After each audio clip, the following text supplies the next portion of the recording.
கும்பராசி நபர்கள்.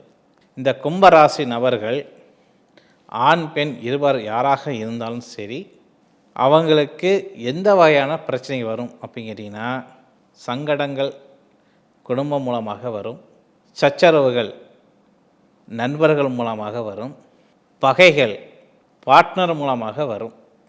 இது 3 பிரச்சனைக்கும் அவங்க நிவர்த்தி பண்ணக்கூடிய ஒரே ஸ்தலம் தாந்திரிக முறைப்படி என்னன்னு கேட்டிங்கன்னா, வாசனை திரவியங்கள் அவங்க உடம்புல எந்த அளவுக்கு சந்தனம், ஜவ்வாது, அத்தர் இது 3ம் கலந்து அவங்க உடம்புல சந்தனத்தோட அந்த வாசனையோட நல்ல மணக்க மணக்க உடம்பு முழுக்க ஆண்கள் பூசிக்கிட்டாவே போதும்.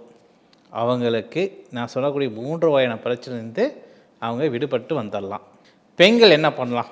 இந்த தாந்திரிக முறைப்படி என்ன பண்ணலாம் அப்படின்னா, வீட்டில் அவங்க உபயோகக்கூடிய பொருள்கள் சொல்லக்கூடிய லவங்காப்பட்டை, விரலி மஞ்சள், அதுக்கப்புறம் பார்த்தீங்கன்னா அன்னாச்சிப்பூ, கிராம்பு, ஏலக்காய், பச்சை கற்பூரம், அதிமருதம், இப்படி அஷ்டமங்க சொல்லக்கூடிய 8 பொருள்களையும் அவங்க சேர்த்து மகாலட்சுமியும் அதுக்கப்புறம் பார்த்திங்கன்னா சனி பகவானையும் அவங்க வழிபட்டுட்டு வந்தாங்கன்னா இந்த பிரச்சனையிலிருந்து அவங்க நிவர்த்தி அடையக்கூடிய வாய்ப்பு உண்டு.